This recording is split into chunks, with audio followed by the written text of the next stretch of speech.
See what you hear. You always pay less at Rex. Rule number 2, if you think you found a lower price somewhere else, see rule number 1. It pays to know the rules. No matter what you see or what you hear, you'll always pay less at Rex. This is TV8, KCCI TV, Des Moines.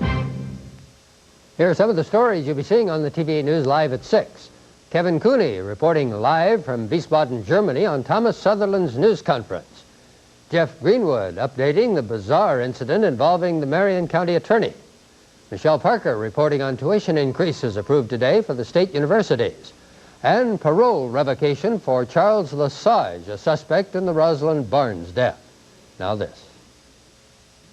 On the next Golden Girls.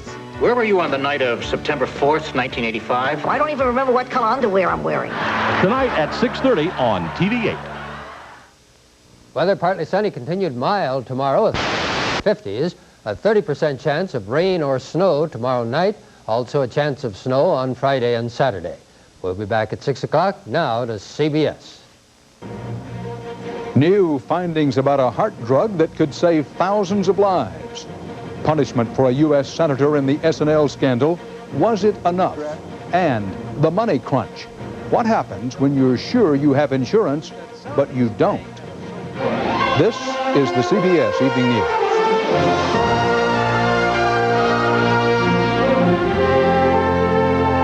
Good evening. Dan Rather reporting. Encouraging news tonight in the fight against the #1 killer of Americans, heart disease. For the first time, researchers have found that a single drug can reverse the artery damage that leads to heart attacks. Details from CBS News health correspondent Edie Magnus. You're doing fine. The new findings are said to be the most conclusive to date that the anti-cholesterol drug Lovastatin can help people like Dr. Narendra Batra reduce the risk of heart attack or stroke. He's been taking it for several years now since he started suffering chest pains.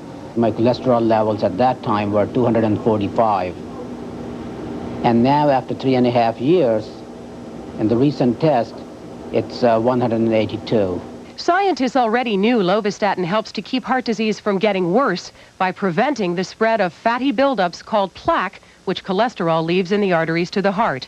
What they appear to have found now is the drug can actually reverse the damage of heart disease by shrinking those fatty deposits or lesions already there. By reducing the size of the obstruction, making the plaque smaller, will be opening up the artery and allowing more blood to flow through and more blood to get to the heart. See, if you can keep the lesions small, then over a period of years, the number of heart attacks ought to go down. That could ultimately make a dent in the death toll from heart disease, currently the nation's #1 killer, claiming nearly 1 million lives each year. Still, researchers don't know how long the effects of Lovastatin will last and say it is no substitute for other measures to keep cholesterol levels down, such as low-fat diets and not smoking. It's also not a substitute for surgery if someone has serious heart problems. I don't want to give out the impression that our study or the other ones I know of indicate that drugs and diet should be used as an exclusive alternative for surgery. These are complementary treatments. Most people need both. Some doctors say the new findings, which have not yet been published, may cause them to be a bit more aggressive about treating heart disease with drugs. But for heart patients, Lovastatin is an expensive proposition. The wholesale price for a 1-month supply is $103, and you, the consumer, of course, will pay more than that. Dan? Thanks, Edie. The savings and loan corruption of the 1980s remains, for the most part, a series of unsolved criminal cases. One widely accepted reason for so few convictions, so little actual fixing of responsibility is the scandal ranged from upper tiers of the Reagan-Bush administration through the Democratic-controlled Congress. One senator got some punishment today. California's retiring Democrat Alan Cranston. Bob Schieffer reports. As Cranston headed for the Senate floor with his celebrity attorney Alan Dershowitz, the deal had already been worked out. Because he is 77 and suffering from cancer, there'd be no Senate vote on his conduct. Instead, he'd be publicly reprimanded. And though the Ethics Committee concluded no laws were broken, his behavior was described as improper and repugnant. Therefore, the Senate Select Committee on Ethics, on behalf of and in the name of the United States Senate, does hereby strongly and severely reprimand Senator Alan Cranston. Cranston admitted soliciting more than $900,000 in contributions for his pet political organizations and campaigns from one man, high-flying S&L operator Charles Keating. At the same time, he was intervening on Keating's behalf with federal regulators. Cranston apologized today, but then surprised senators by claiming he had only done what they all do, helped a constituent get access. So let me ask, since I have been singled out for a reprimand on access today, who among you can be sure you will not be singled out for a reprimand on access tomorrow? Here, but for the grace of God, stand you. That was not well received. After, quote, accepting this committee's recommendation, what I have heard is a statement that I can only describe as arrogant, unrepentant, and a smear on this institution. Everybody doesn't do it. And Rudman wasn't the only one. Several senators were so angry they left the floor openly wondering if they'd gone too easy on Alan Cranston. Dan? Bob Schieffer, thanks. President Bush denied again today that he is being complacent about the economy. Mr. Bush said he is being cautious. That came as the government reported that housing starts were up more than 7% in October. That's the sharpest jump in 8 months. And the news was widely publicized as being good. Money correspondent Ray Brady looked deeper. The government figures seemed like a ray of hope. If housing is picking up, can the rest of the economy be far behind? Yet as some analysts took a closer look, the housing figures seemed as flimsy as a house of cards. Today's housing figures are basically saying we're neither growing nor contracting, and that makes no one happy. The key figure here is single-family homes, up by just 3.9%. A gloomy signal because it's people buying new single-family homes that traditionally leads the economy out of recession. Normally, in the 12 months after a recession hits its low, housing starts rise 64%. But now, 9 months after this recession's low, housing is up only 39%. Well, we have a long ways to go before we can say housing is back standing on its feet and before it really helps lead the rest of the economy out of the recession. But what about those low mortgage rates? Why aren't more people buying homes? People don't buy houses if they're not sure of their jobs, if they're not sure of how they're going to pay for them. And builders don't build houses if people aren't buying them. If that's true, housing could be headed for more hard times. IBM, the computer giant, reportedly is planning 20,000 more job cutbacks. The company says it won't comment on what is a speculative story. Still, if those cutbacks are announced, it could make job holders everywhere more insecure, less willing to buy new homes. Ray Brady, CBS News, New York. If current workers are feeling insecure, retired and laid-off workers are feeling downright sick about one important side effect of the 1980s and 90s company mergers, buyouts, and failures. No more medical insurance. It's a problem all Americans may want to think about, as Juan Vasquez reports in our special series on the economy, The Money Crunch. They will not cover? Okay, that's what I thought. When Chuck Knox retired as a vice president of Southeast Bank, he thought he had planned carefully for his future and that of his wife, Joan. They were in for a shock because one day, without notice, their medical insurance vanished. We were informed after the fact that it was gone and that there was nothing there for us. That's just awful.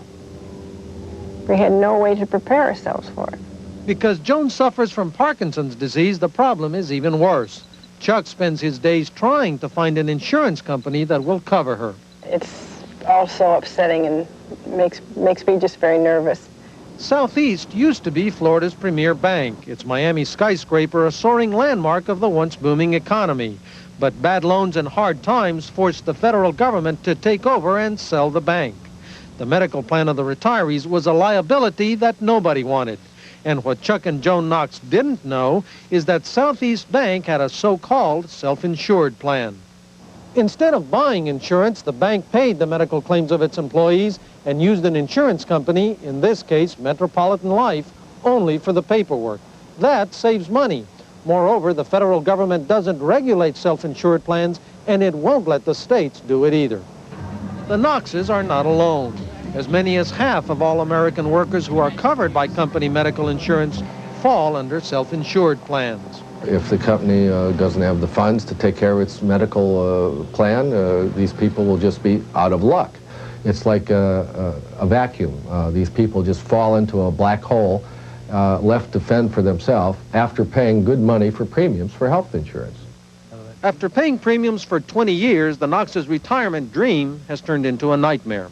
Because of her illness, they are selling their lakeside retirement house. After almost 2 months of working the phones, the Knoxes finally found a bare-bones insurance policy a few days ago. The coverage is minimal, the cost high. So Chuck Knox may have to go back to work to pay for it. Thanks very much. Juan Vasquez, CBS News, DeLand, Florida. Still ahead on tonight's CBS Evening News, why air travel is most dangerous on the ground, and fighting gang violence. One man makes a difference.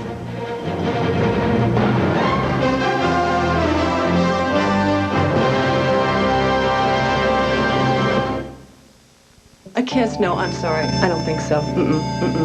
Oh, no, please, no, baby, no. Oh, not a good idea. Not now. No, bad time. Fight morning breath with Scope. Scope has 2 powerful ingredients that kill 90% of the bacteria that cause morning breath. Your kiss is ready. Pucker up. Right on the kisser. Come on. Kiss morning breath goodbye with Scope. Give me that kiss.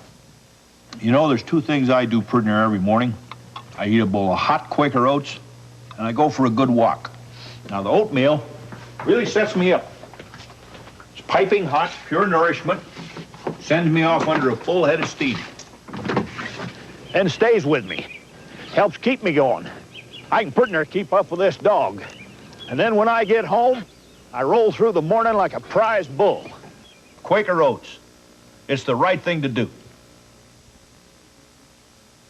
It happened again last night, this time in New York. 2 airliners colliding before ever getting into the air. So far this year, such runway incidents have been happening at nearly twice the rate of last year.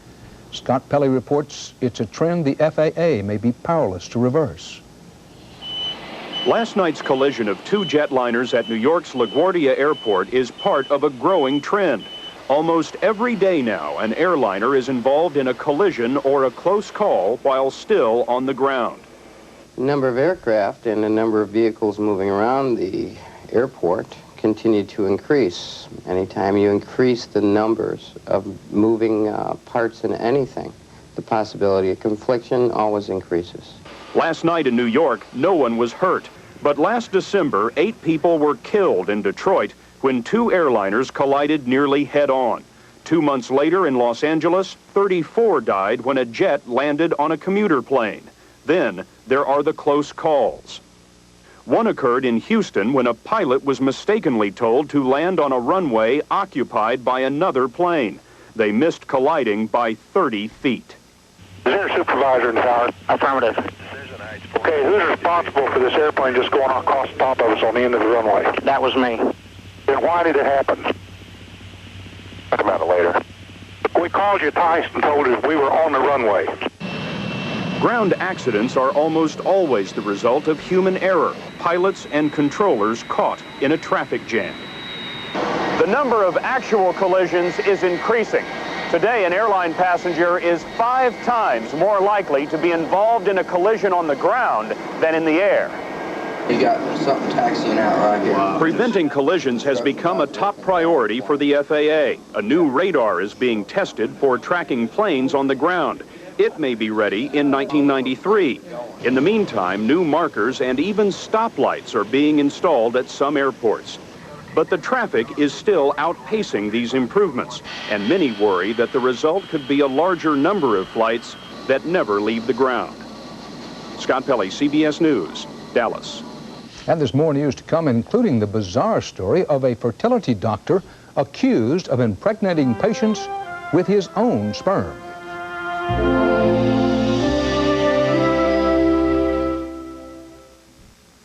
Norelco says don't shave your legs, baby them with Norelco's incredibly close, comfortable shave that leaves you baby smooth, baby soft. Norelco Lady Shave Razors, dry or wet, we make close comfortable. Nighttime, one of the worst times for pain. Pain that's hard to face alone. That's why you need new Ultra Strength Bengay. It's the strongest Bengay ever for muscle pain that's hard to ignore. Minor arthritis pain, back pain, pain that seems worse at night. New Ultra Strength Bengay with added power and a third pain reliever. Deep, penetrating warmth for fast, long-lasting relief. You can say goodnight to your pain with new Ultra Strength Bengay. These are remarkable cars, and I've left all this space to show you why. First, Dodge Spirit and Plymouth Acclaim are the lowest priced 6-passenger cars in the world, even with an airbag and all the goodies you see here.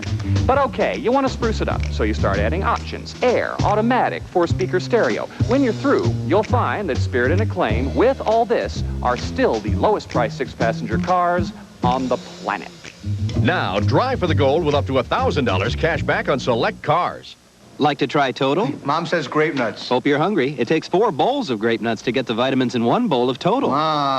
Total has 100% of a day's supply of 12 vitamins and minerals. You tell her. Total, 1 bowl, 100%. What would you do if a convicted sex offender was moving next door? I'm going to be back out there on that street. Before you answer, watch 48 Hours tonight. Serbian forces of the Yugoslav Federal Army tightened their grip on the Croatian town of Vukovar today. It's their biggest and bloodiest victory of the Civil War. With a ceasefire in effect after 3 months of bombardment, hundreds of wounded were evacuated from the basement of the local hospital. Hundreds more lay dead in the streets, and practically every building in the Yugoslav city was damaged or destroyed in the battle. President Bush today approved more than $1 billion of loan guarantees for the Soviet Union for emergency food aid this winter. Some of the aid would go directly to the Soviet republics, bypassing the crumbling Soviet central government of Mikhail Gorbachev. Patrick Buchanan, one-time speechwriter for President Nixon and for Vice President Agnew, blasted President Bush's policy on foreign aid today. Buchanan accused Mr. Bush of promoting, quote, global socialism. He also said that he will make up his mind early next month about officially challenging Mr. Bush for the Republican nomination.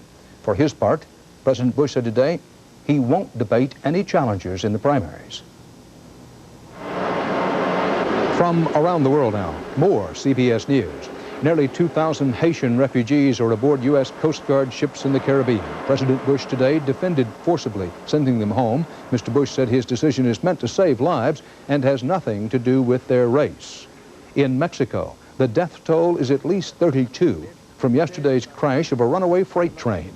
40 other people were injured when the train derailed and crashed into a row of Mexican buildings. In Miami, former Colombian cocaine thug Carlos Later testified at the drug trafficking trial of Panama's Manuel Noriega.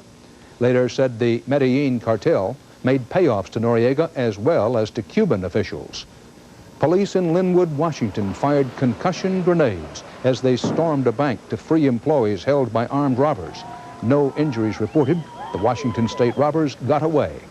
And in Ireland, fire gutted Slane Castle, one of Ireland's most famous houses. Most of the interior was destroyed, including priceless paintings and antiques.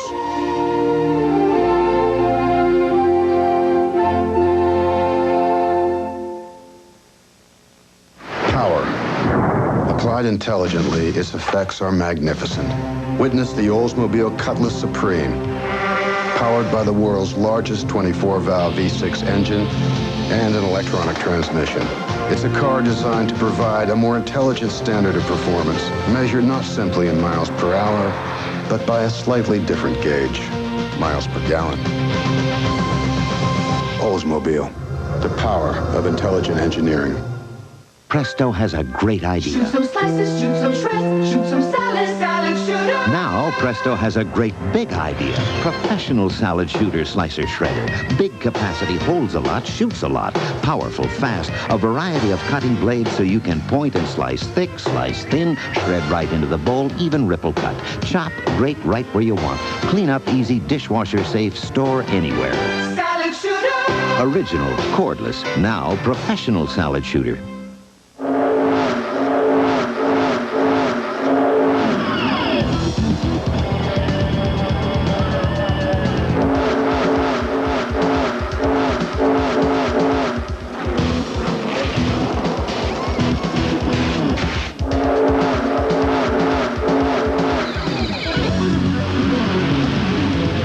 Winston Cup Championship number 5 to the teamwork of Dale Earnhardt, Goodwrench Racing, and genuine GM parts. I'm Paula Zahn. Your pet or your apartment, your rights as a pet owner. Plus more classic moments on CBS tomorrow on CBS This Morning. Michigan's medical board today suspended the license of Jack Kevorkian. The doctor helped 3 women kill themselves with his suicide machine. In Virginia, a doctor who ran a well-known fertility clinic is being charged with faking pregnancy tests and a lot more. A federal indictment says the doctor was also the chief depositor in his own sperm bank and the father of many of his patients' children. The story from correspondent Eric Ingberg. Dr. Cecil Jacobson was a widely respected fertility specialist in the Washington suburbs. But a federal grand jury has now charged that Jacobson used his own sperm, not sperm from anonymous donors, in treating some of the women who came to him trying to get pregnant. At an event that is probably the most sacred of events that a woman can go through, that is dealing with her pregnancy. And they went to a doctor, somebody in whom they have to have their trust, and that trust was abused. Jacobson, who quit practicing after former patients raised questions about his methods 3 years ago, is also accused of injecting some patients with drugs that gave a false indication of pregnancy. When no pregnancy developed, authorities say, the women were told they had suffered miscarriages. Vicki Eckert, in a 1988 interview on the CBS News broadcast 60 Minutes, said she was told she was pregnant 3 times. And you would think, what have I done? You know? I keep killing these babies, you know, and... There have been numerous lawsuits over Jacobson's methods. This is the first time he's been charged with using his own sperm. His lawyer claims, even if that's true, it would not violate any federal statute. The women came to him, they got pregnant, they had a child, but now we're complaining that the sperm is somehow, it was a fraud in the sperm. And as far as I know, Dr. Jacobson gave them good, clean sperm, disease-free, and kept it anonymous as he agreed to do. The indictment charges scientific tests show that Jacobson was the father of 7 of his patients' babies. The identities of the patients are not included in the charge in an effort to protect mothers and children. Eric Engberg, CBS News, Washington. Coming up next, Eye on America. Tonight, an answer to gang violence could be a shot in the dark.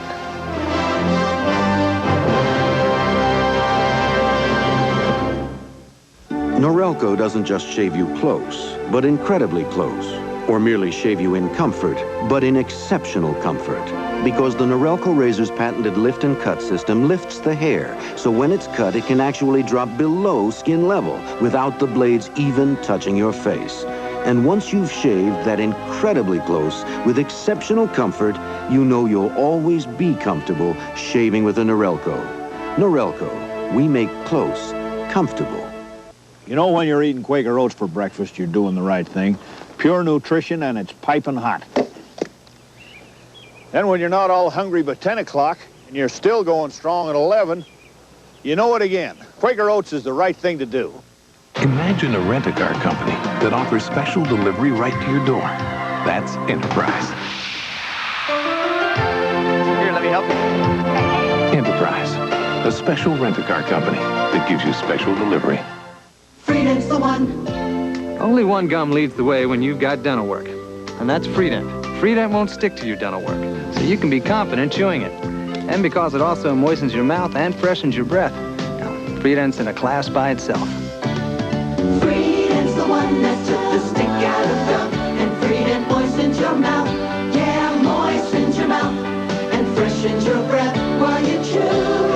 Stick Freedent. Moistens your mouth and freshens your breath. Can't believe he broke it at the company picnic. Incredible. Our employee health plan covers him, right? Not deductibles or co-payments. So he has to lay out his own money. Gaps in your health plan can be costly. Aflac can help. Aflac is a leader in supplemental insurance with 35 years of dependable service. Today, employees of over 80,000 companies count on Aflac for the peace of mind to get on with life. Any ideas? Yeah, Aflac. Aflac, insuring over 35 million people worldwide. In tonight's Eye on America, you're going to meet an expert on survival. Not out in the wilderness, but deep inside the concrete jungle. As Richard Schlesinger reports, he rescues young lives, taking them from the mean streets to the hardwood. They call Gil Walker the commissioner. It's an unlikely title for a man who runs an unusual basketball league. The games are played in the middle of the night. Midnight basketball league. We call it midnight basketball league. Well, that's when most crimes are committed, between hours of 10 to 2. That's the 5 shot, get the 5 skill, let's match up, let's go. There's more to this than just basketball. That's just being the hook to get them in the gym. Everybody in a circle.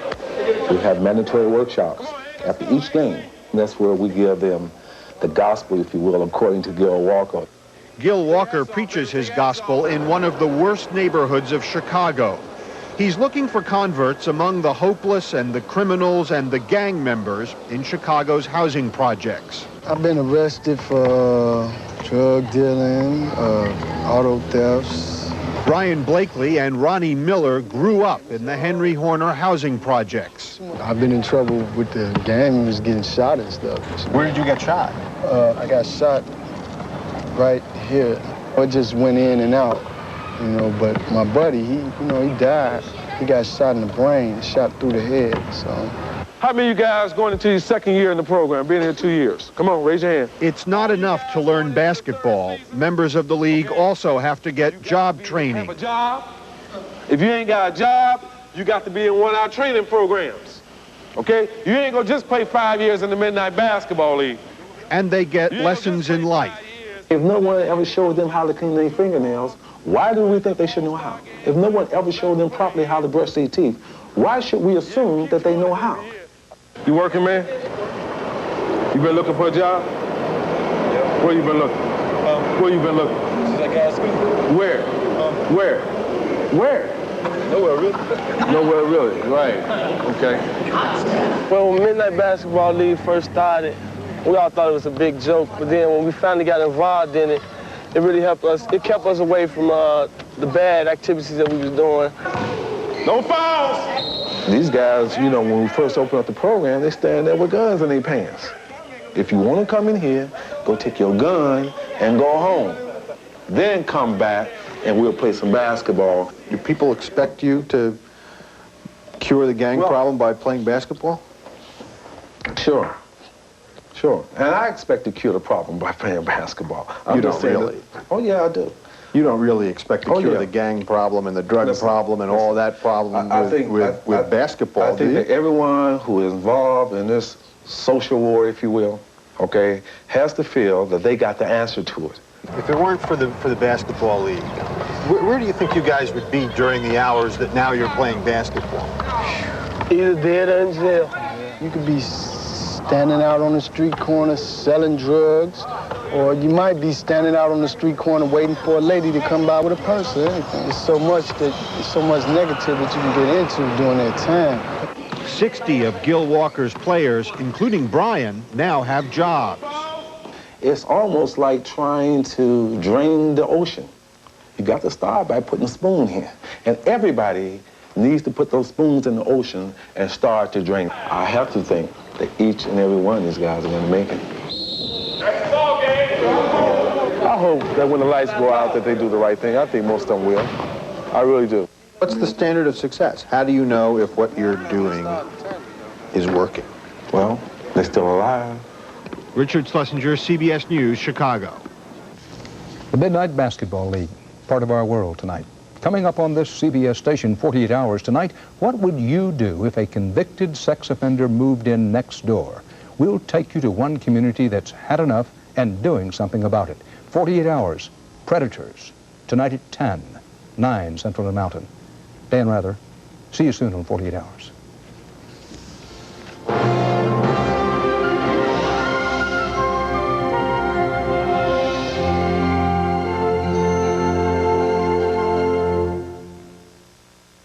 Are you having trouble paying your bills? Have you lost your job? How to make the best of these tough times. A month-long series, The Money Crunch, continues tomorrow on the CBS Evening News.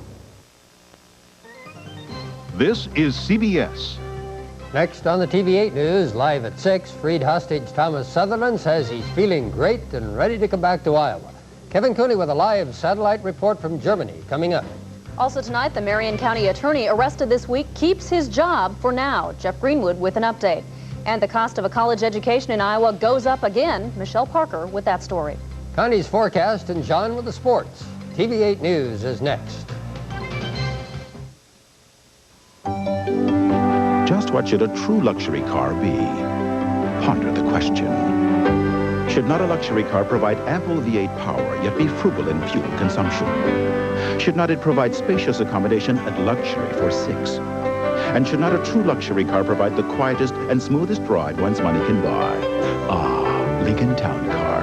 Indeed, what a luxury car should be. 92 Lincoln Town Car, now with $1,000 cash at your Lincoln Mercury dealer. Christmas memories. The perfect gifts are at Landmark Luggage and Gifts, with a complete assortment of name brand luggage and gifts from Seiko, Hartman, Coach, Bosca, Skyway, and others. Leather attachés, portfolios, and writing instruments. At Landmark Luggage and Gifts, we set the standard for service and customer satisfaction, and we feature free gift wrapping and initials on your purchases. Come visit us. Christmas memories. For suspension or alignment, we use top technology to diagnose the problem, and top technicians to fix it. Nobody beats Midas. Nobody.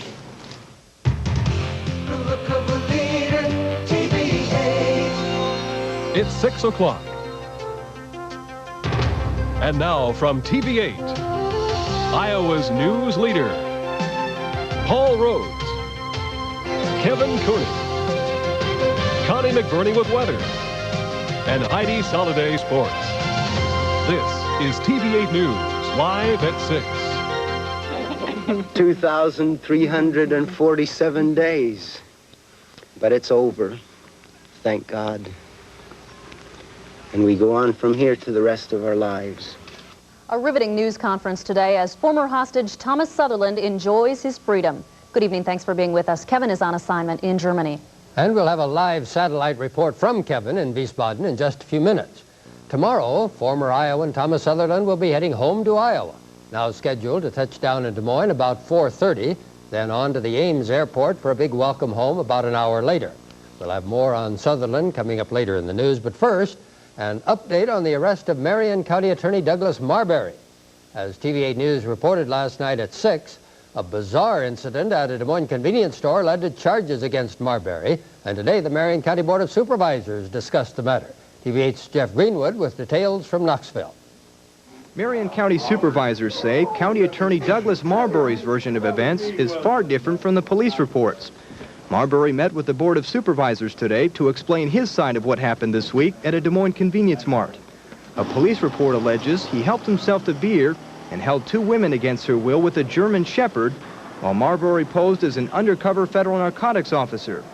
He allegedly flashed the county attorney's badge he reportedly had custom made for himself. I plan to continue to work hard for the citizenry of Marion County, and hopefully the public perception of this regrettable situation will turn around when all the facts are brought forth. This isn't Marbury's first arrest. In 1986, Des Moines police arrested him on a weapons charge. A police report alleges Marbury aimed a gun at his girlfriend's head while she was driving a car. Sources say a judge handed down a deferred sentence, thus he has a clean record. At the time, Marbury was interning at the Polk County Attorney's Office and left after the incident. Today, Marbury and the supervisors met behind closed doors for nearly an hour and a half after Marbury conferred with his own attorney. In a prepared statement, the Board of Supervisors says it has no authority at this point to take action against Marbury. We expect him back tomorrow morning, pushing full force. The Marbury incident is the talk of Knoxville.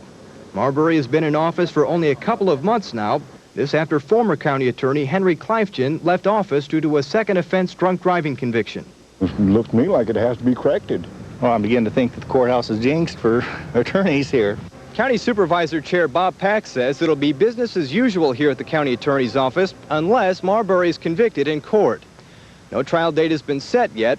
Marbury faces an initial appearance in Des Moines on November 27th. Jeff Greenwood, TV8 News, Knoxville.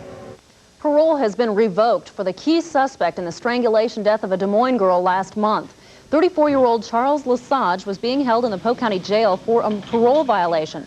Lesage is listed by Altoona police as a suspect in the death of 11-year-old Rosalind Barnes, whose body was found along Adventureland Drive October 15th. Under a parole agreement for a 1989 second-degree theft conviction in Lynn County, Lesage was not to come in contact with children. But a number of witnesses testified today that Lesage came in contact with many children in his Des Moines neighborhood. Polk County Administrative Parole Judge Jim Tweet revoked parole and committed Lesage to the Iowa Medical and Classification Center near Iowa City. The father of Rosalind Barnes says Lesage is the man who killed his daughter. The evidence points very strong in my mind that he is the man. And his emotional and facial expression today even made it more evident to me. Now, Lesage still hasn't been charged in the Barnes death. The Altoona Police Department is waiting for FBI DNA results from material removed from Lesage's car. They expect to have that information by the end of December. Students at Iowa State universities will face higher tuition fees next year. State Board of Regents approved the increases at its meeting in Ames today. TV8's Michelle Parker was there and has this report. Many students at Iowa's public universities believe they're bearing the brunt of the cost of their education.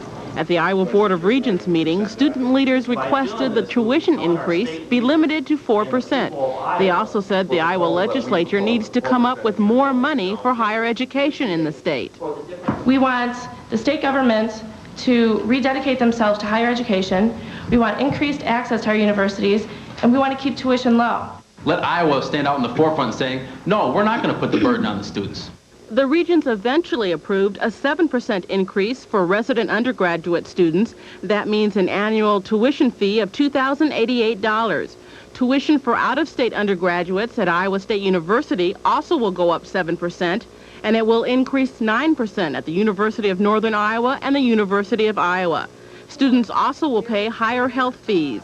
Regents President Marvin Pomerantz says the board members made the best decision they could in a difficult financial situation. The legislature, I think, is going to be hard-pressed this year, given all the financial crises that we're engaged in have come to pass. So I think it was essential that we did more than the typical inflation increase. The new tuition rates are effective the 1992 summer session. Michelle Parker, TV8 News. Returning now to our top story, an emotional news conference by former Iowan Thomas Sutherland. The freed hostage talked of a beating by his captors, of Iowa State, and of a call from President Bush. TV8's Kevin Cooney is live via satellite from Wiesbaden, Germany with details. Kevin? Sue, you know, yesterday may have been the day for those great pictures, or as Gene Sutherland put it, the day for body language. But today was the day for the spoken words, and gripping words they were that came from Thomas Sutherland. He spoke so openly and so honestly during his news conference today here in Wiesbaden about his captivity, everything about his, well, from his joking with his fellow hostages to his bouts with depression, and as you mentioned, those beatings. He recalled, too, Iowa State University, his years there, and while, for example, he said he had many friendly differences with Terry Anderson, the one thing they did share, of course, greatly was their common alma mater.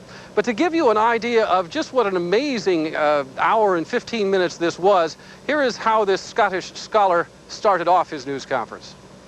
Best laid schemes o' mice and men gang after glee, and lees nocht but grief and pain for promised joy. But my joy is complete today. This remarkable 75-minute session with Thomas Sutherland started poetically with the words of the Scottish poet Robert Burns, but there was little poetic about the stories that Thomas Sutherland told today. While at one time telling of how his treatment was not too bad, he also told of being kept in rooms 2 meters square, of being chained to the walls, of being moved 16 times in 6.5 years, and of being beaten when he took off a blindfold. belting me on the insoles of my foot until I just couldn't take it any longer, until I started to scream, and they said, quiet, quiet, shut up, and so on. And they screamed as loud as I did to shut up, etc. And then they resorted to the rest of the body, but that was the only time when they really mistreated me, and they prayed ahead of it, so they were already forgiven before they did it, so. His captors also eventually told him that his abduction in June of 1985 actually was all a mistake. He was laughing and saying, well, you know, you're unlucky, he said. We didn't really think we were getting you. We didn't know who you were. And I thought, gee, thanks a lot. I thought I was an important guy. But he said, you are just unlucky because we were trying to kidnap President Plimpton. Sutherland said President Bush had called last night to wish him well. And both he and Jean discussed how the family is dealing with last weekend's death of her father, Bill Murray, and the upcoming funeral in Ames. I feel very, very sad that I didn't get out before Dad passed away. The thing that we feel, though, is that on Friday, it's going to be a coming together. Perhaps the most amazing thing of all is that Tom Sutherland spoke so openly, so honestly, so at length, Sue. He didn't refuse a single question, answered every one of them. Okay. Did he talk at all about Terry Anderson? Yeah, as you heard there, he talked a little bit about Terry Anderson. He talked great length about Terry Anderson, about the time they spent together, about everything from how Terry was such a voracious reader and would pass along books to Tom, to how they had to get in some pretty stiff arguments with their captors over the right to get a radio that Tom Sutherland said he listened to 25 hours a day. Okay. Thank you very much, Kevin. Kevin Cooney reporting live from Wiesbaden. And next on the TV8 News Live at 6, more riverboat competition from Illinois. Details coming up. And what was it like to visit the doctor back before electricity, back before telephones, back before malpractice insurance? I'm Dana Cardin. We'll take a trip back in time when the TV8 News continues. They're on the loose. Beautiful diamonds and color gemstones at fantastic savings during the K's Merchandise Loose Diamond and Color Gemstone Sale, Friday through Sunday. Choose the cut, carat weight, and quality you want. Beautiful stones in every price range, including quarter-carat diamonds from just $199.90. Hundreds of diamonds and color gemstones on sale at K's Merchandise this Friday through Sunday. Experience K's Merchandise. A little different, a lot better. Surround your Thanksgiving turkey with these Hy-Vee holiday specials. Idaho russet potatoes, 10 pounds, just 99 cents. Bluebonnet stick margarine, 44 cents. Nabisco snack crackers, 2 for $3. And Hy-Vee frozen cut corn, peas, or mixed vegetables, 77 cents. For savings all day, every day, shop Hy-Vee. Where there's a helpful smile And low prices. in every aisle. When Charles Gabus speaks, people listen. When Charles Gabus prices cars and trucks, people buy. This week's specials include 15 new Festivas as low as $46.50. Yes, Charles Gabus price only $46.